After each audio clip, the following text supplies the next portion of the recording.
மாண்புமிகு எதிர்க்கட்சித் தலைவர் அவர்கள். மாண்புமிகு பேரவைத் தலைவர் அவர்களே, கடந்த ஒரு வாரத்தில் மட்டும் தமிழ்நாடு முழுக்க ஏராளமான கொலைகள் நடந்திருக்கு.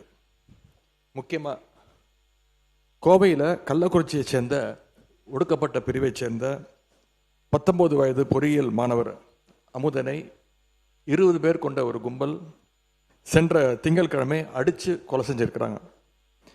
இந்த பிரச்சனையை நான் ஏற்கனவே இந்த அவையில் எழுப்பும்பொழுது பள்ளிக்கல்வித்துறை அமைச்சர் இது ஒரு கோஷ்டி பூசலால் நடந்த தகராறு, நடந்த கொலை என்று இங்கே பதிய வைத்திருக்கிறார்.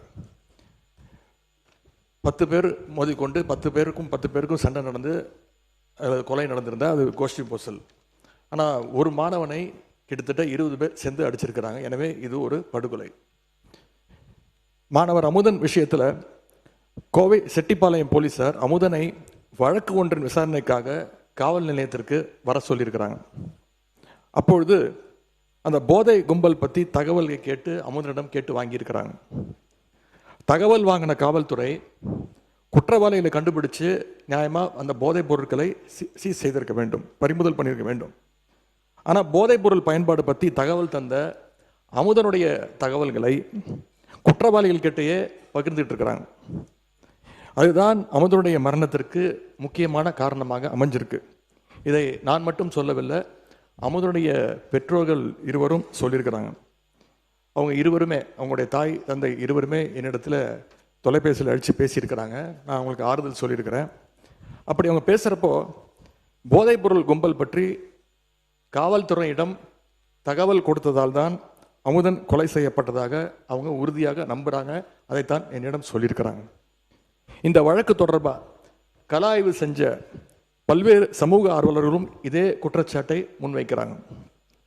இந்த சம்பவத்திற்கு நீதி கிடைக்கணும்னு நேற்றைய தினம் எங்களுடைய கழக தலைவருடைய உத்தரவின்படி ஒருங்கிணைந்த கள்ளக்குறிச்சி மாவட்ட கழகம் சார்பாக கிட்டத்தட்ட 10,000 பேர் பங்கு கொண்ட ஒரு மாபெரும் கண்டன ஆர்ப்பாட்டத்தை கள்ளக்குறிச்சி நகரத்தில் நடத்தியிருக்கின்றோம். இந்த கொலையை ஏதோ ஒரு தனிப்பட்ட சம்பவமாக அல்லது கோஷ்டி பூசலாகவோ நாம் கடந்து போய்விட முடியாது. அரசின் அலட்சியத்தால், காவல்துறையுடைய பொறுப்பற்ற போக்கால தான் இந்த கொலை நடந்திருக்கு என்பதுதான் குற்றச்சாட்டு. மாணவர் அமுதன் கொலையில் சம்பந்தப்பட்டவங்களுக்கு கடுமையான தண்டனையை நாம் வாங்கி கொடுக்க வேண்டும். அதே மாதிரி குற்றவாளிகளுக்கு தகவல் கொடுத்ததா குற்றம் சாட்டப்படுகின்ற காவல்துறையினர் மேலே உடனடியாக கடும் நடவடிக்கை எடுக்க வேண்டும். போதை கலாச்சாரத்தை எதிர்த்து நிற்கின்ற ஒவ்வொருத்தருக்கும் விடப்படுகிற ஒரு எச்சரிக்கை தான் இந்த சம்பவம். கோவையில் மட்டுமல்ல, சென்னையிலும் இதே மாதிரி ஒரு சம்பவம் கடந்த 14ஆம் தேதி நடந்திருக்கு. சென்னை திருவொற்றியூரில் அரசு பள்ளியில் +2 படிச்சுட்டு இருந்த மாணவனோட பெயர் தனுஷ். அவர் போதை கும்பலை தட்டி கேட்டிருக்காரு. அதற்காக பட்டப்பகலில் சுமார் 30 பேர் கொண்ட ஒரு கும்பல் தனுஷ் அவர்களை அடிச்சே கொலை பண்ணியிருக்கிறாங்க. இந்த அரசு போதைப் பொருள் தடுப்பு படையை உருவாக்கி இருக்கோம்னு சொல்லிடுறீங்க. அதை சொல்லி பல கோடி ரூபாயில் விளம்பரம்லாம் பண்ணியிருக்கிறீங்க. ஆனால் களத்தில் நடக்கிறதை பார்த்தா இன்னைக்கு வேற மாதிரி இருக்கு. உதாரணமாக சில நாட்களில் மட்டும் நடந்த குற்ற சம்பவங்களை இங்கே அவையில் பதிய வைக்க விரும்புகின்றேன். நேற்று இரவு காஞ்சிபுரம் அருகே படுநெல்லி கிராமத்தில் கோவில் திருவிழாவின் போது போதை கும்பலுடைய அட்டகாசத்தை கேள்வி கேட்ட சந்துரு, விக்கி அப்படிங்கிற 2 இளைஞர்களை அந்த கும்பல் வெட்டி கொலை பண்ணியிருக்கு. ஆகஸ்ட் 11ஆம் தேதி அன்னைக்கு திருப்பூர் மாவட்டம் பல்லடத்தில் தனலட்சுமி, பூவரசி அப்படிங்கிற தாய் மகளை இரட்டை கொலை பண்ணியிருக்கிறாங்க. ஆகஸ்ட் 12ஆம் தேதி சென்னை அம்பத்தூரில் ஆட்டோவில் வச்சு வைதேகி அப்படிங்கிற ஒரு இளம்பெண்ணை கழுத்தறுத்து கொடூரமாக கொலை பண்ணியிருக்கிறாங்க.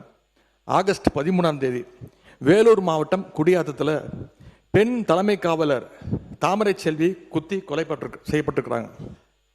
ஆகஸ்ட் 14ஆம் தேதி கோவை மாவட்டம் பாப்பநாயக்கன் பாளையத்தில் ஒரு வயதான பெண்மணி உறுப்பினர் கவன ஈர்ப்பு தீர்மானத்தில் நீங்கள் கொடுத்திருக்கிற அந்த பொருள் பற்றி மட்டும் நீங்கள் விளக்குவதில் நியாயம் இருக்கிறது.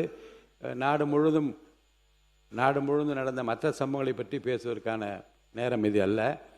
சுருக்கமாக கவன ஈர்ப்பு தீர்மானத்தை ஒட்டி ஒரு பிரச்சனை மட்டும் நீங்கள் பேசலாம். அரசுடைய கவனத்துக்கு கொண்டு வர இதெல்லாம் ஒரு வாரத்தில் நடந்தது. நீங்கள் சென்ற வாரமே டைம் கொடுத்துருந்தீங்கன்னா இதெல்லாம் சொல்ல வேண்டிய அவசியம் ஏற்பட்டிருக்காது. இதே நாளில் திருவள்ளூர் மாவட்டம் கும்மிடிப்பூண்டி சானாபுத்தூர் கிராமத்தைச் சேர்ந்த ரஞ்சன் அப்படிங்கிற இளைஞரும் கொலை செய்யப்பட்டிருக்கிறார். இப்படி கொலைகள் மட்டுமல்ல, பாலியல் வன்கொடுமை சம்பவங்களும் எக்கச்சக்கமாக சென்ற ஒரு வாரத்தில் மட்டும் நடந்திருக்கு. கிருஷ்ணகிரி மாவட்டத்தில் 9 வயது சிறுமி ஸ்கூல் முடிஞ்சு வீட்டுக்கு போயிட்டு இருந்தப்போ வழியில் கடத்தப்பட்டு பாலியல் வன்கொடுமைக்கு ஆளாக்கப்பட்டிருக்கிறாங்க. அதே மாதிரி தூத்துக்குடி மாவட்டம் ஆறுமுகநேரியில் ஆளுங்கட்சி நிர்வாகிகள் மேலேயே பாலியல் புகார்கள் இன்னைக்கு தொடர்ந்து வந்த வண்ணம் இருக்கிறது. அந்த மாவட்டத்தில் ஆளுங்கட்சி நிர்வாகிகள் மேலே வர்ற 2வது பாலியல் குற்றச்சாட்டு இது. ராணிப்பேட்டையில் ஆளுங்கட்சியினுடைய மாவட்ட செயலாளர் திரு விஜய் மோகன் மேலே ஒரு பெண் பாலியல் குற்றச்சாட்டு சொல்லியிருக்கிறாங்க.